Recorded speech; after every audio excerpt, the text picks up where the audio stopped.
Hoy comenzamos una nueva serie. Ya la semana pasada tuvimos el final de la serie de Éxodo, y durante los próximos 3 meses vamos a estar leyendo la primera carta a los tesalonicenses. Y les voy a invitar a que abran su Biblia y la tengan allí abierta en el primer capítulo de esta carta. Así la palabra del Señor.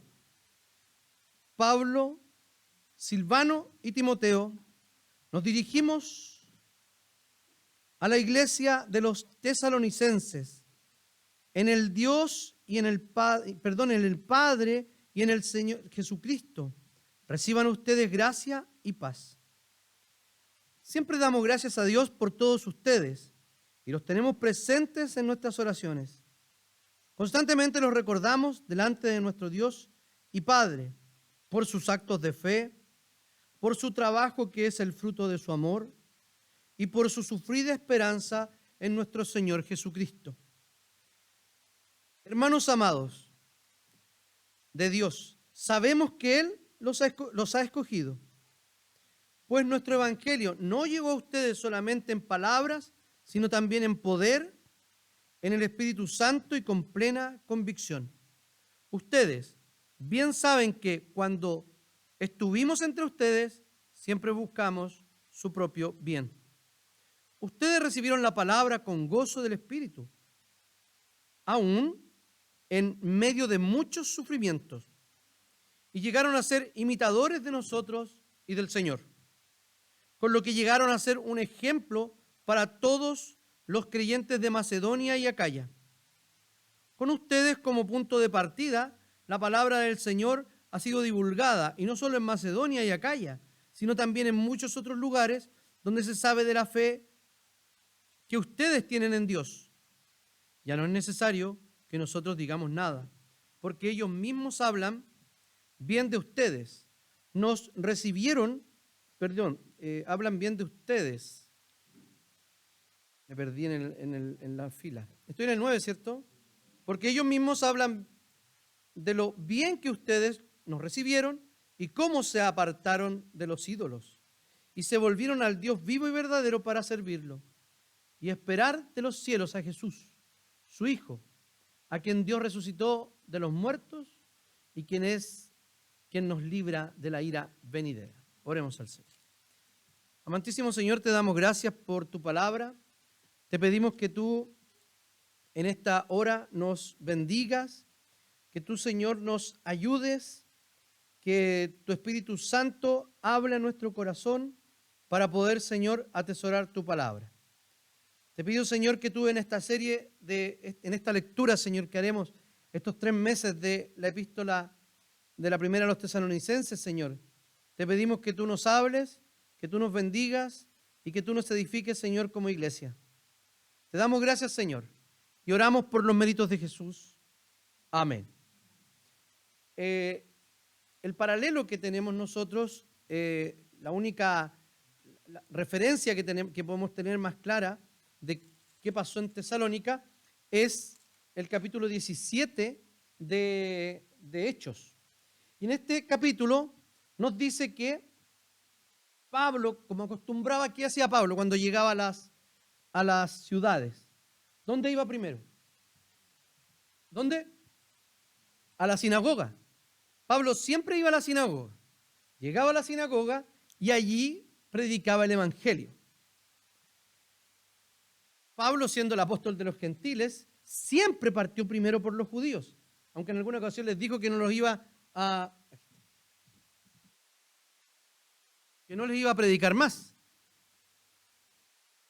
Entonces, sucede que varios judíos de esta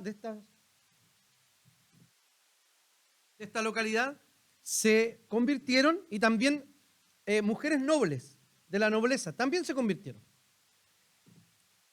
Cuando sucede esto, pasa que uno de los judíos que estaban envidiosos del mensaje y eran opositores al mensaje que tenían sobre Jesús.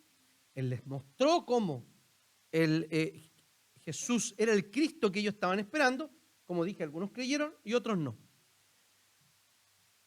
Aunque era una provincia donde había una comunidad fuerte de judíos, era mayormente gentil, o sea, griegos de la zona que no venían del judaísmo. Entonces varios de ellos hicieron y armaron un complot contra los apóstoles que estaban allí, que precisamente, ¿quiénes eran? Pablo, Silvano, que también es Silas, y Timoteo, que son los autores de la carta. Ya les voy a explicar eso. ¿Qué sucedió? Agarraron una turba, literalmente dice, llamaron a una turba de vagos y maleantes y comenzaron a alborotar la ciudad. O sea, y ellos utilizaron un recurso político. No es que hoy están predicando en contra de nuestros dioses. Sí, estaban predicando otros dioses, pero en el mundo griego podía estar Jesús sin ningún problema, porque era un dios más. El punto es que ellos estaban alborotando, diciendo que han trastornado el mundo y han llegado hasta acá. Y dice, les reconoce que los cristianos habían trastornado el mundo y ahora nos llegaron aquí. Y luego dice en el Hechos 17:7, Jasón los recibió y todos sus seguidores obedecen los decretos del César. Esa es la acusación. Dicen que hay otro rey y se llama Jesús. O sea, fue un alboroto político con inspiraciones religiosas. No querían que ellos predicaran el evangelio de Jesús, tampoco querían que su gente se convirtiera al evangelio de Jesús. Entonces lo que hicieron fue tomar el punto álgido del imperio, que era ¿quién? Su propio emperador. Y si te metías con el emperador, te metías con todos los gobernadores y con todos los representantes del gobernador en todas las provincias del Asia. Y pasó que, sí, efectivamente, los tomaron presos, a algunos, a Jasón incluso, y Pablo, los tres amigos misioneros, Pablo, Silas y Timoteo, lograron escapar de la ciudad. Ese es el contexto que tenemos solamente de lo que pasó en Tesalónica.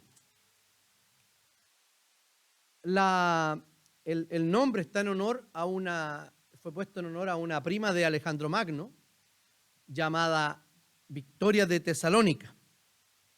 Esta carta, bueno, es una de las provincias de Macedonia, la iglesia de Tesalónica. Aquí está Tesalónica, pueden ir a su mapa en la Biblia, para eso son buenos. Luego está un poquito más acá Filipos, la zona de Acaya. Esa zona hoy día es Estambul, más o menos.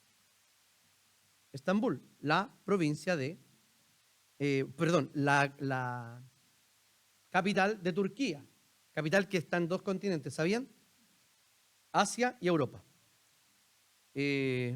Entonces, esta ciudad, en esta ciudad el apóstol Pablo predica el evangelio, tiene problemas y los habitantes de esa ciudad se quedaron con los problemas, se quedaron con la persecución que había pasado contra la iglesia. O sea, ya se había levantado persecución contra la iglesia. Fíjense, queridos hermanos, que esta es la primera carta escrita por el apóstol Pablo. La única que podría estar discutida con esta podría ser Gálatas. Pero hay más evidencia de que sea primera y segunda a los tesalonicenses antes que Gálatas. O sea, tenemos algo súper interesante aquí. Fíjense en el 1:1. Pablo, apóstol de Jesucristo, llamado por Dios, siervo de Jesús. ¿Dónde encontramos eso? Aquí no lo encontramos. ¿Qué dice aquí? Pablo, Silvano y Timoteo. ¿A quiénes? A la iglesia de los tesalonicenses. nada más. Él no tenía ninguna disputa con ellos. Es altamente probable que Pablo, reconocido como un líder de la ciudad y plantador de esta iglesia, es posible que Pablo, ya vimos que salió abruptamente de la ciudad, y es altamente probable que él no haya podido enseñar las cosas básicas de la fe, pero también las dudas típicas de del contexto donde vivían. Entonces, esta serie lleva como título, primero a los Tesalonicenses, el Ariel me va a recordar. Vamos a ver, se llama el Día del Señor. El tema de esta serie es ese, el Día del Señor, pero no el domingo. El Día del Señor, el último día, el día del juicio, cuando el Señor venga. En cada capítulo está, así es, el Día del Señor. En cada capítulo está el Día del Señor expuesto. La esperanza en la segunda venida. O sea, esto se va a tratar de la segunda venida de Jesús, de cómo vivimos en la esperanza de aquello. El sermón de hoy día se llama Viviendo en la esperanza del Día del Señor. El Día del Señor se describe como grande y terrible. El Día del Señor se describe como cuando el Señor viene y juzga, cuando los muertos se levantan, cuando el mundo llega a su final para comenzar de nuevo. Ese es el Día del Señor. Para algunos, condenación y muerte eterna. Para otros, premio, galardón y vida eterna. Eso es lo que tenemos cuando el Señor venga. Tenemos dos opciones respecto al final de la historia, nada más. Hoy día se habla mucho de que algo va a pasar en algún momento, ¿sí o no? En el 2009 decían, por ejemplo, que se iba a acabar el agua en 2016. Y en 2016 dijeron que los polos se iban a derretir en 2019. Y en 2019 dijeron que iba a haber una hecatombe por la falta de agua en 2020. Y hace poco dijeron que le quedaban 5 meses al mundo para colapsar climáticamente.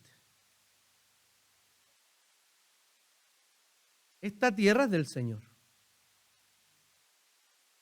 Nosotros podemos maltratarla y es lo que hemos hecho, ¿o no? Nosotros podemos descuidarla, no cumplir nuestro mandato cultural, pecar en ese sentido contra Dios, porque hemos sido llamados ¿a qué? A ser mayordomos, a ser administradores, ¿cierto? Sin embargo, hemos pecado en eso. Nosotros como seres humanos no tenemos el poder para destruir esto. La Biblia dice que será destruido, y no destruido, sino purificado por fuego, para que aquí mismo, en esta misma tierra, el Señor venga y habite en medio nuestro, cuando el cielo y la tierra estén juntos. O sea, cielo nuevo y tierra nueva. Esta es la esperanza, la cual nos ilumina a nosotros hoy día. Y en eso tenemos que vivir, en esa esperanza. Cuando habla en esta salutación, es muy interesante que usa una adjetivo, si está bien, si no me lo corrigen, de posición, no, olvidé la palabra, indica posición de alguien, cuando está debajo, cuando está arriba, cuando está, preposición, sí, preposición, pero para describir un lugar. Fíjense lo que dice. ¿Se acuerdan de Efesios? ¿Cuál es la frase muy repetida de Efesios? Algunos están estudiando Efesios acá. Una oración muy repetida, sobre todo en el primer capítulo, muchas veces dice en Cristo, ¿cierto? Dándonos una posición en Cristo Jesús.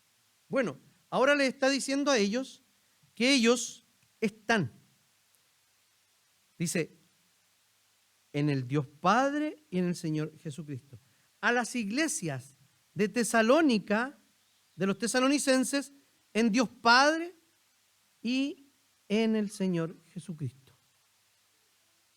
A todos los hermanos que están en Tesalónica. A todos los hermanos que están, ¿dónde? En Roma. ¿O no? Los describe de esta manera. Sin embargo, aquí, ojo, en la salutación usa las convenciones culturales de la época. No dice quién es, simplemente los nombres. Y luego habla de una posición o de un lugar donde está la iglesia tesalónica. Y eso es muy interesante, porque dice que está en Dios Padre y en el Señor Jesucristo. O sea, está hablando de Dios como Padre y de Jesucristo como Señor. Esto es una declaración de guerra claramente respecto a la religión y a la política de la época. ¿Por qué razón? Porque el Dios Padre tenía un nombre. Todos podían estar allí compartiendo la gloria de todos los dioses. Pero era peor decir que Él era el Kyrios Jesucristo. Porque el Kyrios era un título única y exclusivamente para el emperador. Entonces, esa era la posición en que estaban. Nadie más estaba en el emperador, porque el emperador estaba solo. Sin embargo, la iglesia de Tesalónica estaba en el Padre y en el Señor Jesucristo. Esto es un tremendo mensaje para la iglesia. Le está diciendo que ellos tienen seguridad de que de que son miembros de la familia de Dios, hablando de Dios como Padre, y también que están bajo el gobierno y la soberanía de Jesucristo, diciéndole Señor.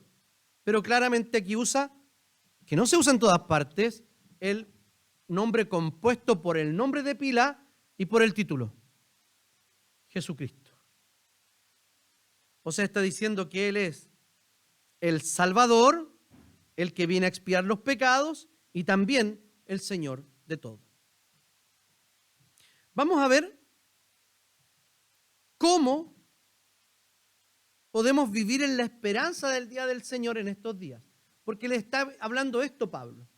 Le está diciendo, miren, entre hoy y cuando venga el Señor, tenemos que vivir en esa expectativa y en esa esperanza. Yo ya les he explicado la idea de un autor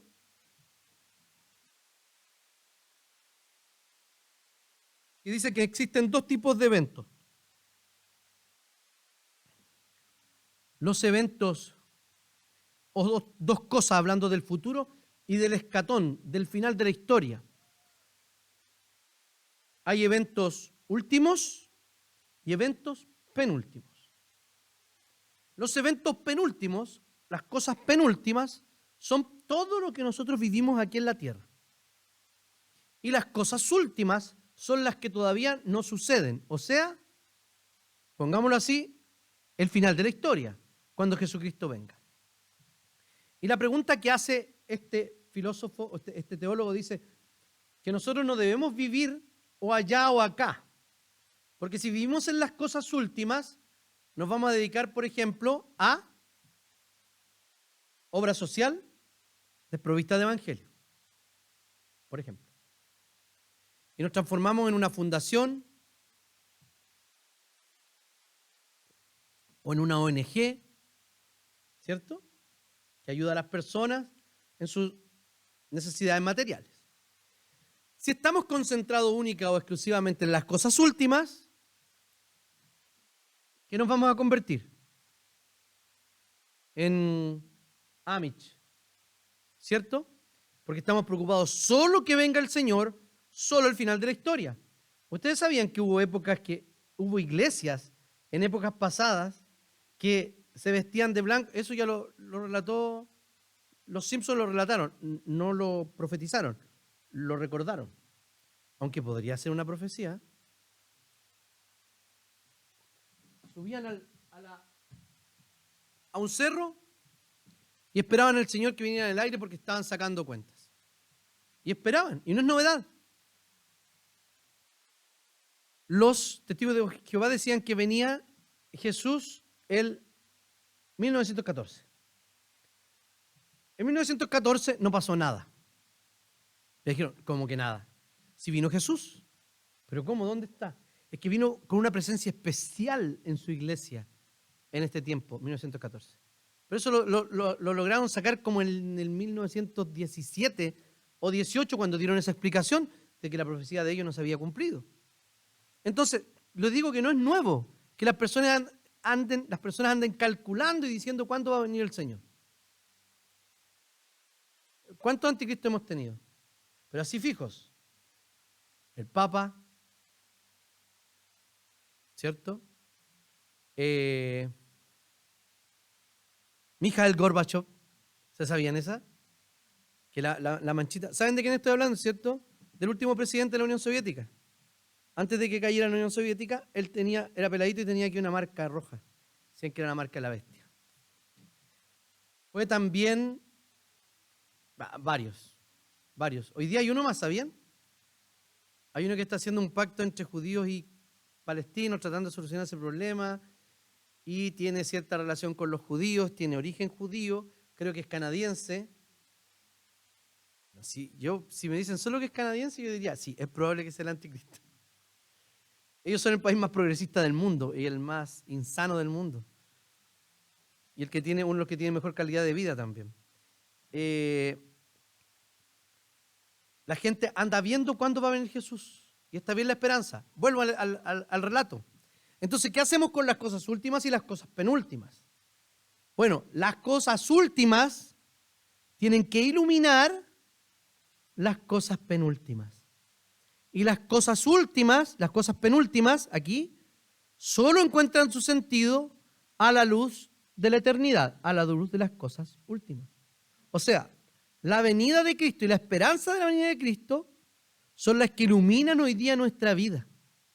La esperanza de la resurrección son las que iluminan nuestra esperanza, por ejemplo, en todos nuestros hermanos que han muerto y hoy día están reinando con Cristo. Sigamos. Entonces, primero, vivimos en la esperanza cuando vivimos según nuestra fe. Pablo en el 2 dice, siempre damos gracias a Dios por todos ustedes y los tenemos presentes en nuestras oraciones. Pablo estaba preocupado por la iglesia, como les dije, porque probablemente él sentía que no los había servido ni educado suficiente en la fe. Dice lo siguiente Pablo más adelante, que los recordamos delante del Señor, Dios y Padre, por sus, miren, actos de fe. Luego dice, por su trabajo que es fruto de su amor. Trabajo de amor y sufrimiento o esperanza en el sufrimiento. ¿Se fijan que esos tres son los elementos cristianos? Fe, esperanza y amor. Estos tres. Pero el mayor de ellos es el amor. Tenemos la misma triada que está en 1 Corintios. Cuando miramos esto, lo que está haciendo Pablo es comenzar a detallar cómo ellos habían manifestado su fe, cómo ellos podían tener seguridad de su salvación y cómo esto les da una garantía de que sí son hijos de Dios. Lo primero que les dice es que él recuerda sus actos de fe. O sea, la verdadera fe en Jesús como la fe de toda la historia en que se reflejan. A ver, ¿la fe y las obras son incompatibles? No. Lo que pasa es que cuando Pablo habla de obras en Romanos y en Gálatas, básicamente está hablando de hacer cosas, o más bien, de que había la necesidad de convertirse en judío primero y luego convertirse en cristiano. O sea, había que circuncidarse, había que guardar el sábado, había que hacer todo eso para luego pasar al siguiente nivel, que era cristiano. Pablo dice, no, ¿cómo van a volver a la carne?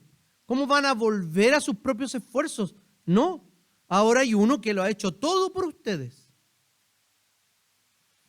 Entonces, las obras de las que habla Santiago, por ejemplo, o va a hablar aquí Pablo en 1 a los Tesalonicenses, se refiere al fruto de la salvación.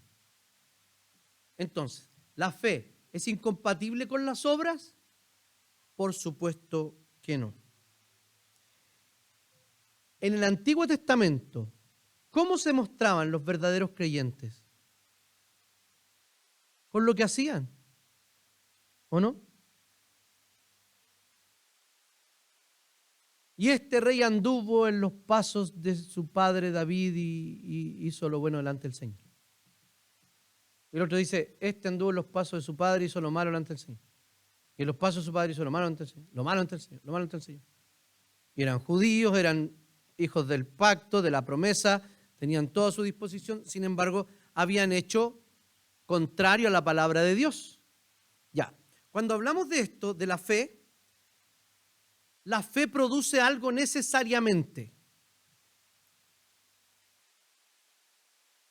No creamos cuando hay personas que dicen que a pesar de que no tengamos frutos, ya van a venir. O que los frutos no son realmente significativos porque la gracia de Dios nos sustenta y nos acoge. ¿Sí? Eso es verdad. Y lo otro también. O sea, siempre, toda la vida cristiana necesitamos de la gracia de Dios, ¿o no? Toda la vida. Pero en cuanto a lo que produce esa gracia en nosotros, el Espíritu Santo en nosotros, somos salvos por Jesús. Más adelante dice que somos escogidos de Él. ¿Qué va a pasar en la vida de esa gente? Debe haber transformación. Si no, pueden pasar tres cosas. O usted está en una depresión tremendamente grande y tiene que buscar ayuda. ¿Cuántas opciones dije que habían? 2. Voy a ver si son 3. Y la otra es que simplemente no es cristiano, no es un creyente y tiene que creer en Cristo Jesús como su Salvador. Necesariamente produce obras, o sea, sus actos de fe. Luego dice que hacen trabajo por amor. Aquí está hablando más de cosas, más que de actos de fe, como anteriormente de estilo de vida. Acá está hablando de trabajo, de cosas hechas, de trabajar en la obra del Señor. El trabajo debe tener como base el amor. Hablábamos en los diezmos. La alegría es la base de dar, no la tristeza ni la necesidad. El trabajo en la iglesia, cualquiera que nosotros hagamos, debe tener como base el amor. Si usted parte del amor como base, ¿usted va a estar mirando lo que el otro hace o no? No, porque lo está haciendo por amor. Si usted hace su trabajo por amor, ¿va a estar contento de hacer un trabajo o un servicio repetitivo por sus hermanos, aunque tenga que estarlo haciendo siempre por ellos? No sé, por ejemplo, los papeles siempre están en el suelo y los diáconos todos los domingos van y recogen los papeles. Es un ejemplo. Ahora el que lo tire al suelo no va a mandar a barrer el baño. Bueno, o a mí como pastor, que les hablo de la palabra del Señor y luego me doy cuenta como si no hubiesen escuchado jamás un sermón. Como si estuvieran hablando paganos. Estoy hablando en serio. Paganos. ¿No se sentió usted hablando como un pagano? Y no digo que use palabras soeces. No. Me refiero a algo más profundamente terrible. ¿Saben lo que es? Hablar con la mente de este mundo. Como si la palabra de Dios no hiciera ninguna mella en usted. Hay cosas que son base en nuestra vida cristiana y eso debe partir del amor. Una sufrida esperanza o una paciencia. Constancia sostenida por su esperanza es literalmente como dice esa frase. Entonces, la expectativa forma parte de un seguidor de Cristo. Porque esto es clave, fíjense. hay un paréntesis en la historia, o una etapa en la historia entre la primera venida de Cristo y la segunda venida de Cristo, ¿cierto? Pero hay un evento clave en ese tiempo escatológico que estamos viviendo hoy día. ¿Saben cuál es? Es cuando los discípulos están con Jesús. ¿Y qué pasa con Jesús? Empieza a ascender. Y al ascender, ¿qué dicen los ángeles? Dicen que a este, como ustedes lo han visto irse, de la misma manera vendrá otra vez. O sea, fíjense, la iglesia debería estar como lo estaban los apóstoles en ese minuto cuando los ángeles les dijeron eso. O sea, esperando que pase este tiempo para recibir al Señor. La expectativa debe ser la que ilumina el resto de las cosas que hacemos en la vida.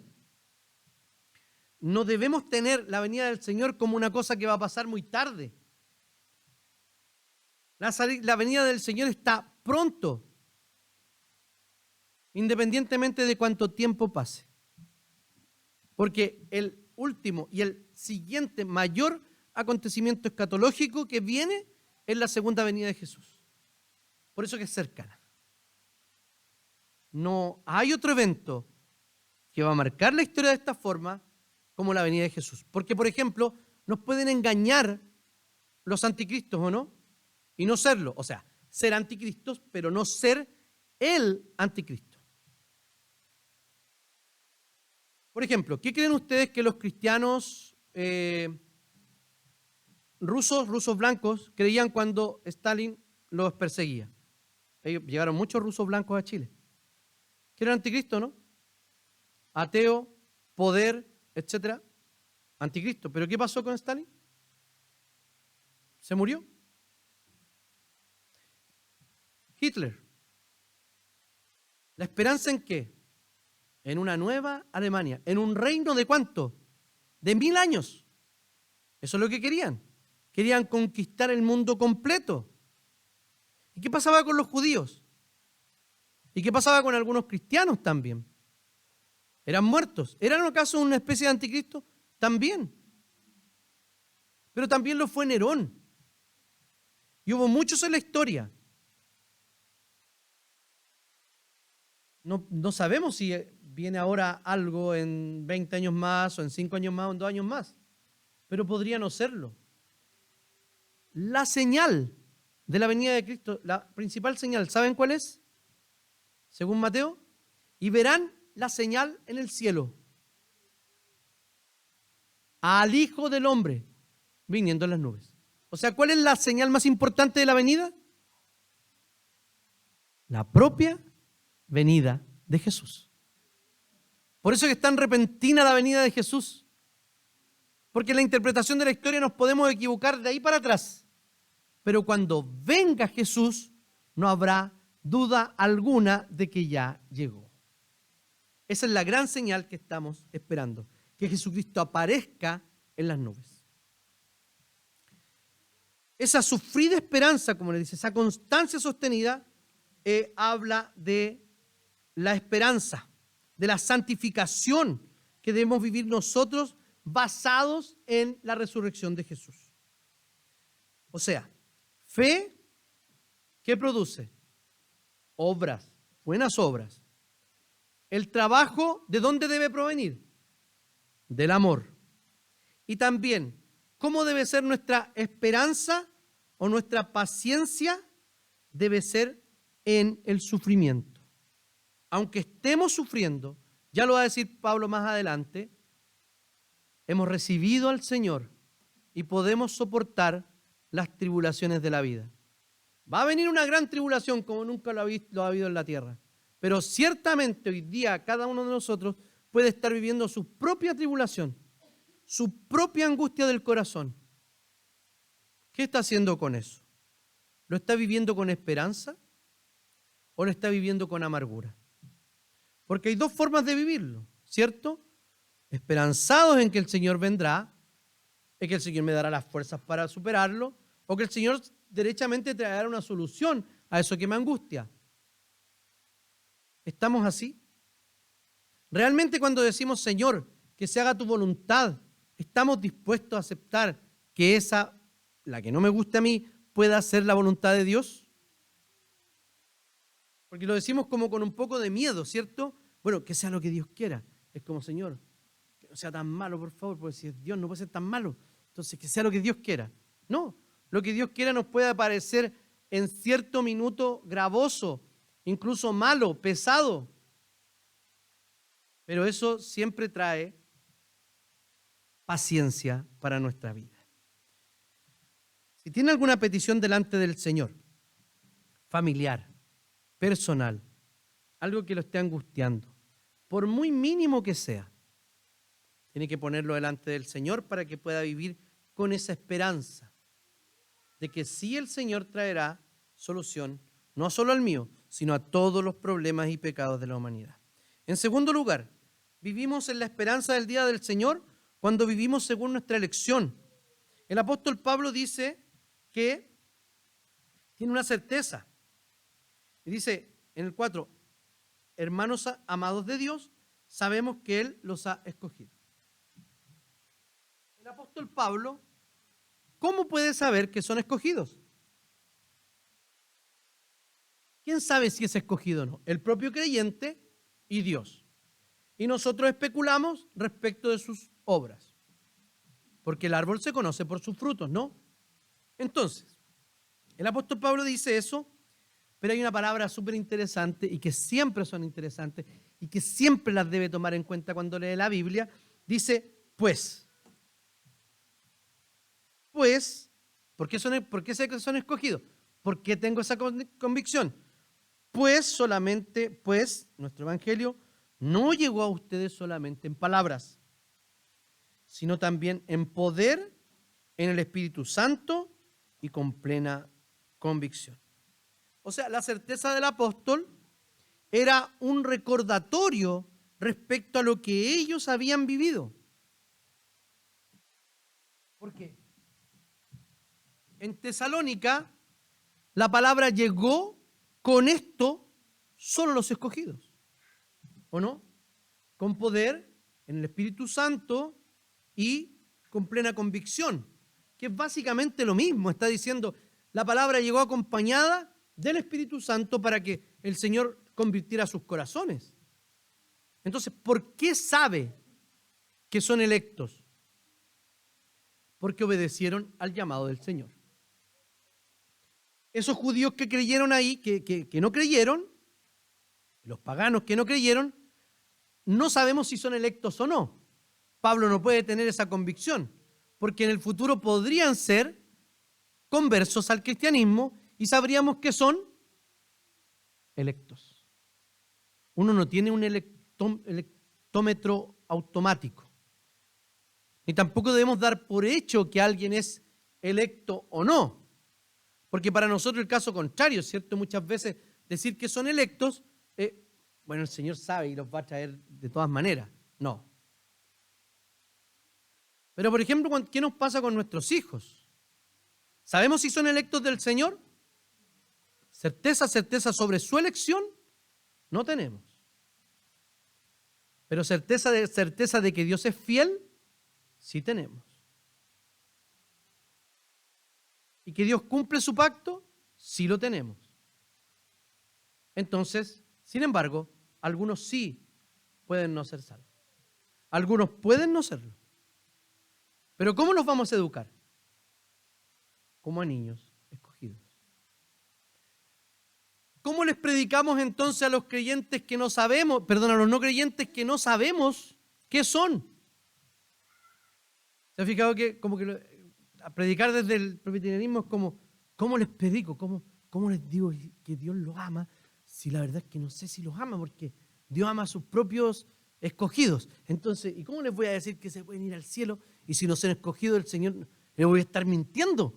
¿Y cómo les voy a decir que el Señor vino a salvarnos a todos si se van a salvar a algunos nomás? ¿Y cómo? Mejor no predico, porque me puedo equivocar muchas veces. ¿Cómo le predicamos a alguien a quien le estamos predicando? ¿Qué suponemos sobre él? Que es un electo. ¿Y cuándo tenemos la convicción? Cuando alguien rinde su corazón a Jesús. Porque ya la palabra no vino sola, sino que vino con poder, con Espíritu Santo y vino con plena convicción. Entonces, esta es la certeza del apóstol, porque llegó con poder y convicción, lo necesario para acompañar la predicación del Evangelio. Eso quiere decir que la palabra del Señor hace vida solamente cuando cuando la palabra del Señor va acompañada con la obra del Espíritu Santo regeneradora para que la gente escuche el llamado y sean atraídos a Cristo. Y si va solo la palabra, se transforma en salvación la palabra que va con poder. Y la palabra que va sola, ¿en qué se transforma? En lo contrario, en condenación. Porque la palabra del Señor no vuelve vacía, sino que va y hace lo que el Señor quiere que haga. Entonces esa persona es responsable de haber escuchado el Evangelio y haber dicho que no. La certeza del apóstol, la palabra de Dios llegó con poder y también porque a pesar del sufrimiento, ellos habían recibido la palabra. El 6 dice, ustedes recibieron la palabra con gozo del Espíritu, aún en medio de muchos sufrimientos, y llegaron a ser imitadores de nosotros y del Señor. Fíjense que el apóstol Pablo les está diciendo por qué razón ellos recibieron la palabra de este modo. O sea, el Evangelio porque lo recibieron con poder, porque se convirtieron, por eso son escogidos. Y ahora les va a explicar por qué razón ellos reciben la palabra del Señor con gozo a pesar de estar en sufrimiento. ¿Qué dice? La palabra de Dios con gozo del Espíritu Santo. Queridos hermanos, nosotros no hemos pasado una tribulación como los tesalonicenses podrían haberla pasado, que ya Jasón estaba con problemas legales allí con Roma. El Señor estaba fogueando, estaba purificando a su iglesia en ese tiempo. ¿Qué pasa con nosotros si nos persiguieran así? Y hay tantas cosas mínimas que nos quitan el gozo. Piensen ustedes, miren, piensen en algo. ¿Qué lo pone de más mal genio? Pare ahí. Con las 3 ya va bien.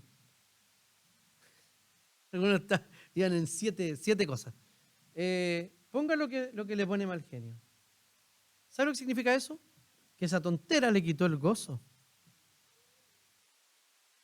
Y muchas veces nosotros, sin gozo del Señor, las cosas se transforman más importantes que en las personas.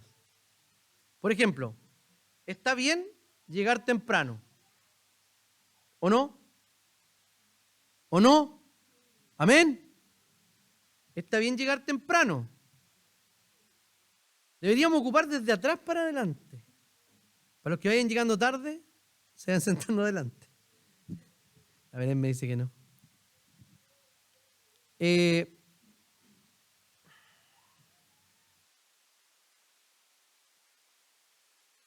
El gozo lo perdemos cuando a nosotros nos pasan cosas muy de poca importancia. Y ahí transformamos esa especie de ídolo que nos tocan y nosotros consideramos más importante esa cuestión que puede ser, no sé, el orden, la puntualidad. No estoy hablando de cuestiones de respeto al papá, a la esposa. No, estoy hablando de cuestiones absurdas. Comienzan a transformarse o se transforman en un minuto más importantes que la persona. ¿O no? ¿Ha peleado con su marido o con su esposa por cosas más importantes que él o que ella? Ya pare ahí. 10 recuerdos son suficientes. ¿O usted ha tratado mal a sus hijos por una cuestión que no debería haber sido? Tú no tienes hijos. No digas amén. entonces se vuelve más importante la cosa que las personas. El Señor a mí me hizo una terapia de shock. Yo tenía todos mis libros ordenados, clasificados, todos. Yo pasaba y yo sabía si había movido un libro. ¿Te pasa, Ariel? ¿Cierto? Es como cuando podan un árbol, uno dice, algo pasó aquí. Y te ponía a mirar, el árbol podado. Igual, algo pasó aquí. Falta ese. Un día llego y estaban todos mis libros, incluso los más caros que tengo, y era una base. Ya los que tienen hijos hombres saben lo que es una base. David, ¿sabes lo que es una base? David tiene mujer y hombre. ¿Quién tiene buenas niñas? ¿Tú sabes lo que es una base? Si ya hiciste base o no. Una base. Era una base, una fortaleza con libros. No le hice nada a los niños. Dani los dejó. No, yo quedé impactado. Y después dije, ya, filo. Pero una vez, el Tomás me tomó el iPad y se le cayó. Y lo quebró en la punta. Se lo reté caleta. Y después dije, no, pues, ¿cómo puede ser? O sea, como cuando pasaron como 10 años, cuando quedó obsoleto el iPad, ahí me di cuenta. No, yo creo que el mismo día, el mismo rato, y ahí le pedí perdón y todo, porque en ese minuto había sido más importante esa cuestión que ni la había pagado yo, digamos la verdad, me la había regalado mi papá, el primer y último iPad que tuve, y él era mi hijo. ¿Por cuántas cosas nosotros, no por sufrimientos, sino por cuestiones que son insignificantes, perdemos el gozo? Y en tercer lugar, vivimos en la esperanza del día del Señor cuando vivimos según nuestra misión. Y ahí pasamos para adelante. Ellos tenían un testimonio de vida. O sea, dice Pablo que ni siquiera habían tenido que hablar de su fe, de la fe de los propios y de las obras de los propios tesalonicenses en el resto de Macedonia y en Acaya, sino en otros lugares, porque su fe o su práctica de la fe los precedía. O sea, primero, divulgar la palabra del Señor. ¿Cómo vamos a vivir en la esperanza del día del Señor cuando Él venga, si ni siquiera se lo decimos a alguien? ¿Cuántos de ustedes pensaron esta semana una vez en la venida de Jesús? Levanten la mano con honestidad. Una vez. Ya. ¿Quién pensó 2 veces en la venida de Jesús? 4, 5. O sea, los que más se acordaron de la venida de Jesús fueron los que levantaron la mano una vez. Yo estuve toda la semana con esto, así que les gané a todos.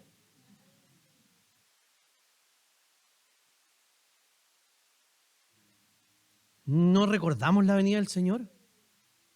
Es como si el Señor no fuese a venir. Es como que es que somos tan descreídos. Ustedes saben que Estados Unidos y la NASA dijeron que tenían material biológico de extraterrestre, no sé, ¿sí?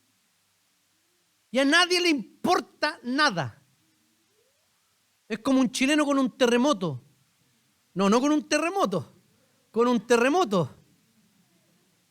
O sea, mire, esto pasa, no sé, en los 80, dicen, sale en informe especial, que los gringos encontraron extraterrestres. ¿Qué pasa? Las ciudades se conmocionan. La gente sale a la calle, no sé, se van a las iglesias por miedo, por lo que sea. Hoy día dijeron eso y no pasa absolutamente nada. Porque aunque vinieran, ya pues que vengan. ¿Y qué va a pasar? ¿Y ahora qué? No estamos esperando la venida de los aliens. Que algunos dicen que va a ser para el 2024, otros para el 2500 y tanto, otros, etcétera. La venida del Señor está pronto. Y nuestro testimonio de vida debe ser como si la venida del Señor estuviese pronto. A portas. También debemos vivir según creemos. Porque, fíjense, ellos mismos hablan bien de ustedes, de cómo nos recibieron, cómo se apartaron de los ídolos y se volvieron al Dios vivo y verdadero. Estoy en el 9. O sea, ellos vivieron según lo que creían. Se apartaron de los ídolos. ¿Qué pasa con nosotros? Nuestros ídolos son tremendamente sutiles, porque los queremos hacer sutiles. Porque cuando ponemos nuestros ídolos frente a la palabra del Señor, ¿cómo son? Grotescos. ¿Qué son? Son horribles. Sin embargo, si no nos acordamos de la venida de Jesús, no recordamos su palabra, nuestros ídolos nos parecen incluso respetables. La gente que es trabajólica, o sea, que es idólatra del trabajo, está bien mirado, ¿no? Es validado. El que no es trabajólico es flojo. Y así muchas cosas que se tornan verdad y que realmente son mentiras. Entonces ellos abandonaron sus ídolos. ¿Cuántos ídolos nos falta a nosotros abandonar? Ellos tenían sus ídolos allí y era evidente que los habían abandonado porque ya no iban a los templos. Pero nosotros, ¿cómo lo hacemos? Poner en primer lugar al Señor. Vivir según la misión que el Señor nos dio, que es divulgar la palabra con un testimonio de vida. Vivir según nosotros creemos. Tenemos convicciones, hermanos. Y tenemos derecho también, como cualquier persona, a exponer y a hacer públicas nuestras posiciones. Pero no, tenemos miedo, ¿por qué? Porque aquí en Chile, si uno da una opinión, o es comunista o es ultraderechista, ¿o no? Una de dos cosas. Y todo lo politizamos. Hay cuestiones que son morales, que no son políticas, y que las han transformado o las han instrumentalizado para la política. El sexo. El sexo está completamente, ¿cómo se llama? Instrumentalizado para hacer política. O sea, uno tiene que identificarse con algo. Con los 300 géneros tenés que identificarte y créate tu banderita, porque si no, no existís. ¿Nosotros no somos capaces de hablar de eso?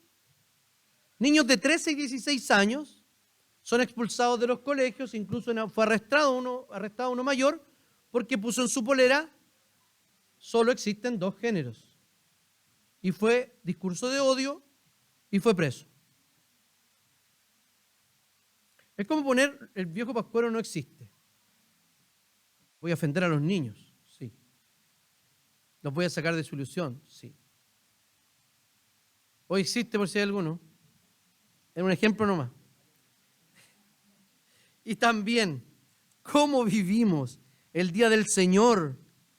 ¿Qué más nos dice? Miren, dice que, lean el texto porque es de corrido. En algunas Biblias aparece cortado porque un texto está cortado por versículos, pero dicen, porque ellos mismos hablan bien de ustedes, lo bien que ustedes nos recibieron y cómo se apartaron de los ídolos y se volvieron al Dios vivo y verdadero para servirlo y esperar de los cielos a Jesús, su Hijo, a quien Dios resucitó de los muertos y que es quien nos libra de la ira venidera. ¿Se fijan cómo lo leí? De corrido. Se apartaron de los ídolos, ¿para qué? Para servir al Señor y esperar. Mientras espera, está sirviendo al Señor y espera de los cielos a Jesús. Eso es lo que nos pide la palabra del Señor. Está claramente cambiada la esperanza. Nos invita a restaurar la esperanza, a poner la esperanza donde debe ser. ¿Cuántos hoy día, cuántos esta semana sufrieron algo en su corazón? Tuvieron una pena, una frustración, una desilusión, lo que sea. Levanten la mano. ¿Y se acordaron de la venida del Señor? No. La Nara sí, la Nara fue la que levantó la mano. La única. Eres bendita, hermana.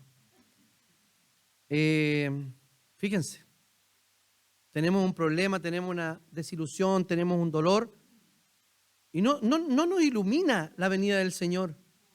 Nos ilumina que el Señor nos ayude aquí en la tierra, sí, el Señor lo va a hacer.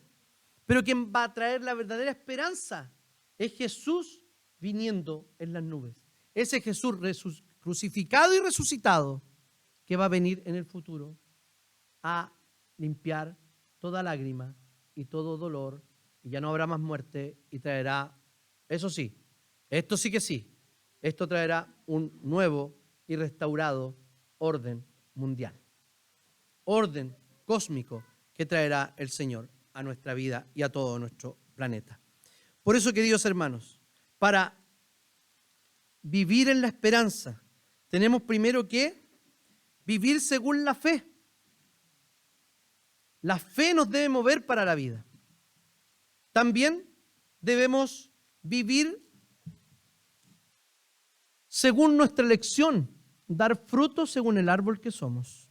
Y también vivir según nuestra misión. El Señor nos invita a que en todo esto seamos iluminados por el día del Señor, grande, luminoso, terrible, donde vendrá a juzgar a todos y a salvarnos definitivamente a nosotros. Oremos al Señor. Señor, te damos gracias por la esperanza que tú nos das.